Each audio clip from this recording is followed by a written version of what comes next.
쿠팡과 공정위가 쿠팡 자사 제품의 노출 방식을 두고 맞붙었습니다. 공정위는 쿠팡에 1,400억 원의 과징금을 부과했고 쿠팡은 행정소송과 함께 로켓 배송 중단 카드까지 꺼내들었습니다.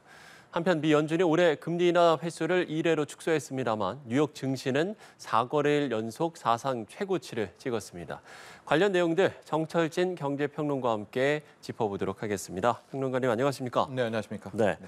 자, 쿠팡이 공정위로부터 1,400억 원의 과징금을 부과받았습니다. 이게 이제 유통업계로 한정해서 보면 역대 최대 규모인데, 그러니까 그 쿠팡에서 이제 검색을 하면 쿠팡 그 화면에 상품 추천 순으로 이제 물건이 뜨지 않습니까? 이 부분을 이제 문제 삼은 거죠. 그렇습니다. 크게 두 가지입니다. 이슈와 혐의가. 첫 번째가 말씀하신 대로 검색 알고리즘을 조작했다라는 혐의. 두 번째는 리뷰에서 이제 상품 후기를 쓸 때 자사 임직원들을 동원해가지고 결과적으로 위계 행위를 했다라는 부분이라고 볼 수가 있을 것 같은데요. 예. 첫 번째 부분이 방금 앵커가 이야기한 그 부분입니다. 이제 쿠팡에 들어가서 가령 내가 물티슈를 사고 싶다. 물티슈를 검색을 하잖아요. 그럼 초반부에 왕창 뜨는 상품들이 다 그렇죠. 쿠팡의 자사 쿠팡 상품이라는 추천이라고 겁니다. 뜨죠. 예, 예. 쿠팡 추천이라는 것들인데 예. 자사 상품은 크게 두 가지로 나뉘어요. 하나는 이제 직매입 상품이라고 해서 쿠팡이 이제 중소기업들한테 직매입한 게 있고, 두 번째는 PB 상품이어서 여기는 쿠팡이 좀 개입을 합니다.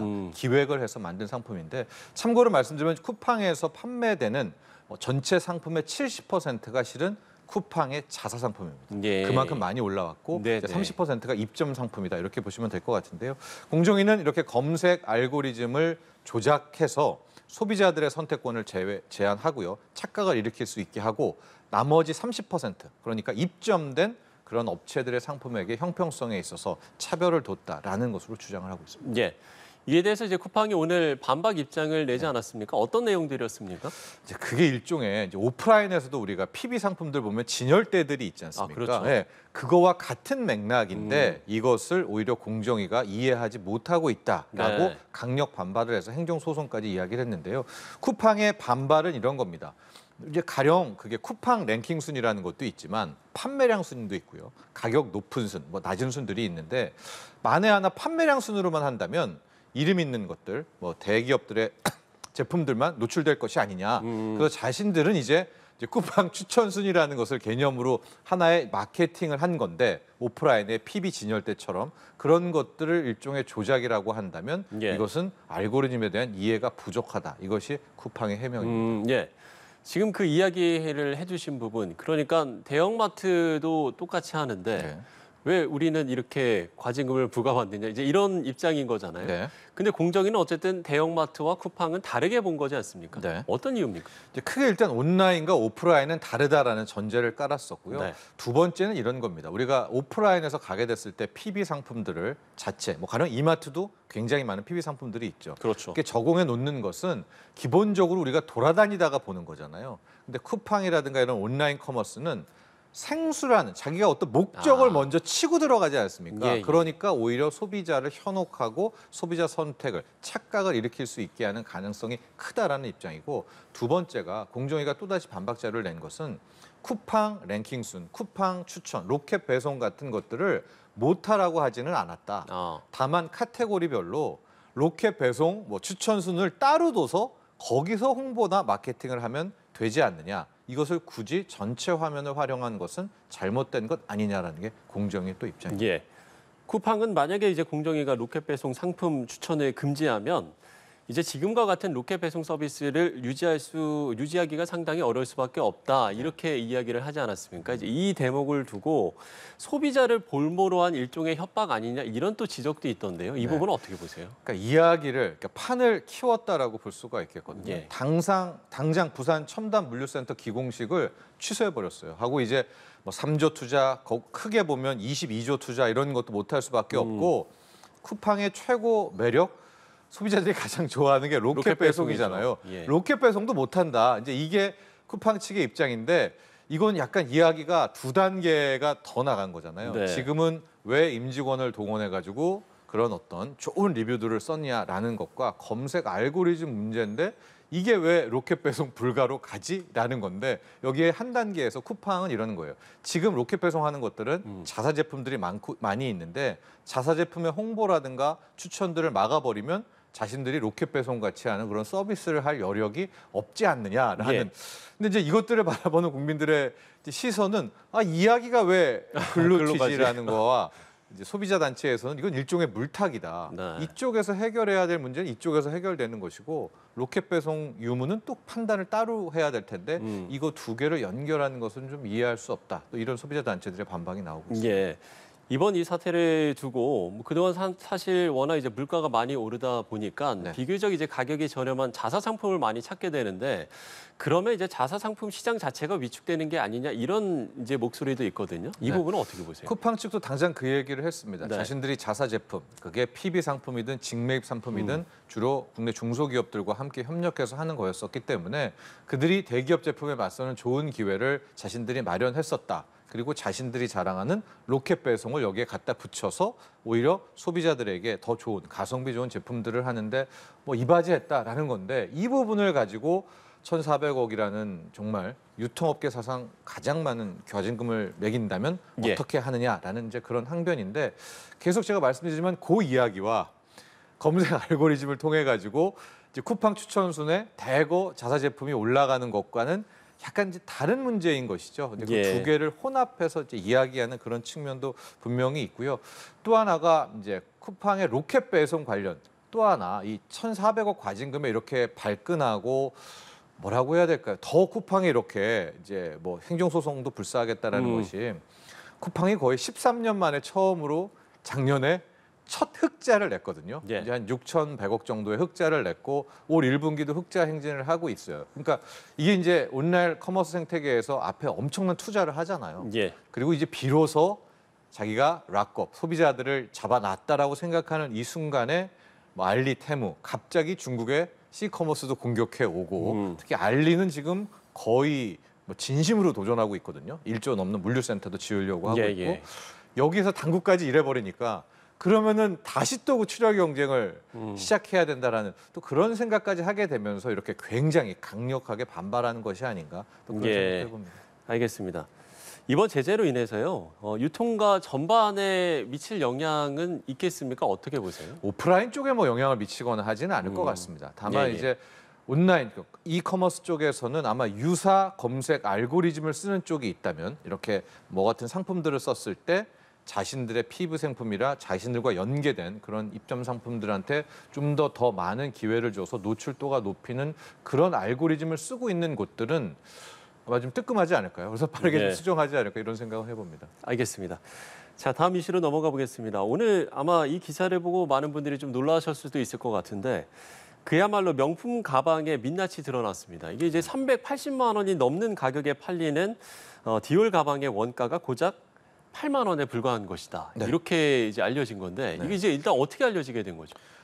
밀라노 검찰입니다. 뭐 네. 다른 곳도 아니라요. 이탈리아 자체 밀라노 검찰의 조사 결과였고요. 수년간 추적해서 나온 이제 결과였다. 이렇게 이야기를 하는데요. 실은 4월에도 유사한 기사가 하나 나왔었습니다. 그때는 브랜드가 조르지오 아르마니였었고요. 네. 그때 역시도 판매 대비 굉장히 턱없는 원가하고 왜 여기에 검찰이 들어갔느냐? 노동 착취가 있었다라는 거거든요. 이제 조르지오 아르마니에 이어서 이번엔 크리스찬 디올까지 함께 나왔었는데 최근에 국내 동향을 좀 보면 MZ 세대들 사이에서 그 크리스찬 디올의 소백이라고 하죠. 그게 네. 이제 굉장히 인기가 있으면서 디올이라는 브랜드가 이제 굉장히 좀 부각을 되고 있는데요. 그 중에 이제 하나의 상품입니다. 2,600유로고요. 우리 돈으로 한 380만 원, 뭐 400만 원대가 실은 원가를 봤더니 밀라노 검찰 이야기입니다. 53유로, 8만 원에 불과했다. 하고 제작 과정을 수사를 해봤더니 거의 고용 계약도 안 돼 있는 불법 이민자들이 예. 뭐 15시간, 16시간 강제 노동을 하면서 만들어낸 결과였다라고 해서 굉장히 지금 소비자들에게 충격을 주고 있고요.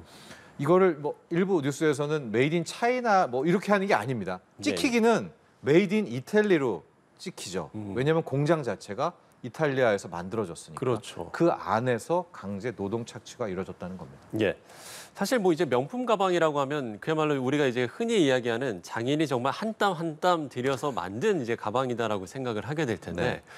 글쎄요. 물론 뭐 브랜드 값이 어느 정도 뭐 있지 않을까 이렇게도 생각을 할 수도 있겠습니다만 소비자로서는 글쎄요. 좀 속은 느낌이 들 것 같거든요. 그렇습니다. 이번에 밀라노 검찰 조사에 따르면 장인의 한 땀 한 땀은 아니었던 것 같고요. 특히 예. 그 기사 대목들을 외신들을 보게 되면 그 누가 만들었는지조차도 알 수가 없다는 거죠. 왜냐하면 고용 계약서가 있어야 만든 사람을 알 수 있는 건 아니겠습니까? 예, 예. 그래서 좀 그런 배신감들이 많이 또 나오고 있고 이렇게 되면 명품계에 또 어떤 현상이 나오냐면 더 극한, 그러니까 더 초고가의 진짜 장인들이 한 땀 한 땀 만드는 곳만 또 더 양극화 현상이 나올 수 있는 또 그런 가능성도 함께 존재합니다. 예, 알겠습니다. 자, 주제를 바꿔보겠습니다. 오늘 코스피 지수가 나흘 연속 올라서 연중 최고가 마감하면서 2년 만에 최고 수준을 보였습니다. 이게 이제 뉴욕 증시 상승 랠리 여파로 볼 수 있겠습니까? 어떻게 보세요? 그 여파로도 볼 수 있고요. 뭐 AA 영향도 이렇게도 볼 수가 있을 텐데 어제하고 오늘만 놓고 보면 실은 삼성전자가 상당히 좀 초점에 올랐다. 굉장히 수면 위로 급부상했다고 볼 수가 있는 것이죠. 예, 예. 그동안 삼성전자 이야기는 아마 주식 투자하시는 분들은 많이 아실 겁니다. HBM3 AI 가속기를 만드는데 가장 필수적인 메모리 반도체에서 뭐 메모리의 최대 강자인 삼성전자가 수율을 통과를 못하는 겁니다. 그러니까 하이닉스 제품만 엔비디아에 들어가고 이번에 HBM3, 2, 8단, 12단 는다 했는데도 아직까지 뭐 계약서도 없고 로이터 통신한테 뭐 수모도 나오면 이제 그러면서 뭐 주가도 7만 원대까지 다시 또 폭락을 했는데 예, 예. 어제 오늘 놓고 보면은요 외국인 투자자들이 거의 삼성전자에 올인하고 있습니다. 어제 같은 경우에는 1,200만 주를 폭식을 했고 오늘도 600만 주.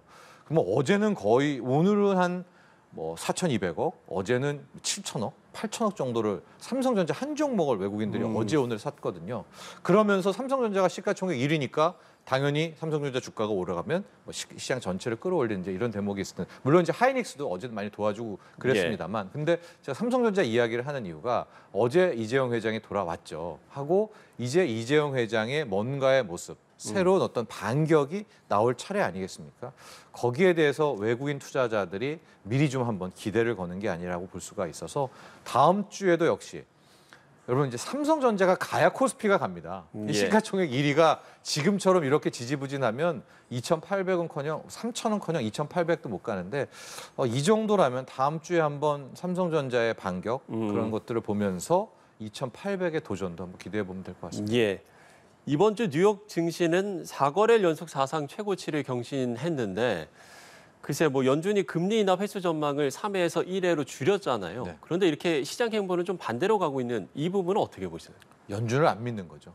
근데 이제 시장도 연준이나 우리나 똑같다. 물가 지표 나오는 거, 고용 지표 나오는 거 보고 금리 인하 한다, 뭐 금리 인하 안 한다, 3번 한다, 4번 한다, 1번 한다. 그건 우리랑 다를 바 없지 않느냐. 그렇다면 우리도 같이 지표를 보고 우리가 알아서 하겠다. 딱 그런 분위기인 것 같아요. 그러니까 시중에 돈은 남아 있고 AI 반도체라는 엔비디아와 이제 애플이 또 가세하면서 하루는 엔비디아, 하루는 애플. 오늘은 또 테슬라의 일론 머스크가 거의 또 70조를 챙겨갔잖아요.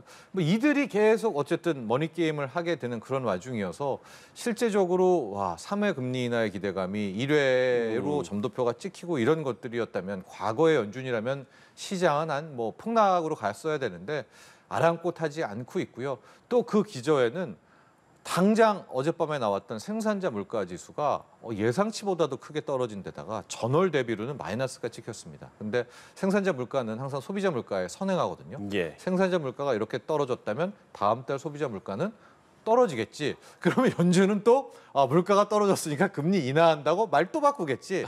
이제 그런 것들. 그러니까 연준의 신뢰 상실 이게 실은 지금의 랠리의 또 하나의 이면이기도 합니다. 예. 그러면 금리 인하 시기는 언제가 될까요? 이거야말로 제가 연준도 뭐 모르고 지금 몇 번 아무도 질문을 모르고 있는 드렸던 것 건데요. 같아요. 일단 이달 말에 지난달 5월에 PC 물가, 개인 소비 지출 물가가 나옵니다. 연준은 이제 우리가 말하는 소비자 물가 상승률보다 제품군이 훨씬 더 많은 예. PC 물가를 한번 주목하는데 거기에서 얼만큼 떨어지는가 1차 관문. 그리고 7월 첫째 주 금요일 날 고용지표, 비농업 부분 고용지표가 나와요. 거기에서 노동시장이 실은 요번 같은 경우에는 이달은 그러니까 지난달 지표가 나온 거죠. 5월 비농업 부분이 누가 조작했나 싶을 정도로 잘 나온 거예요. 그러니까 신규 취업자 수가 한 15만, 17만, 19만 나오면 잘 나온다 했는데 뭐 27만이 나와버리니까 이 부분이 다음 달에는 또 얼마나 떨어지느냐. 그리고 저는 좀 더 짐작해 보는 게 이제 7월 중순쯤이 되면 미국의 2분기 경제 성장률 속보치가 나오거든요. 예. 저는 이게 굉장히 중요하다고 보는 게 1분기 경제 성장률 미국에 얘기할 때 처음에 뭐 2% 후반대다. 뭐 1.6이다. 결국은 1.3이 나왔어요. 그러니까 2분기 때도 또 지금 2%대다, 2.3이다라고 하는데 2분기 성장률의 속보치, 연율 기준이긴 합니다만 또 1%대를 찍는다. 그럼 이건 누가 뭐래도 미국 경기 꺾인 거거든요.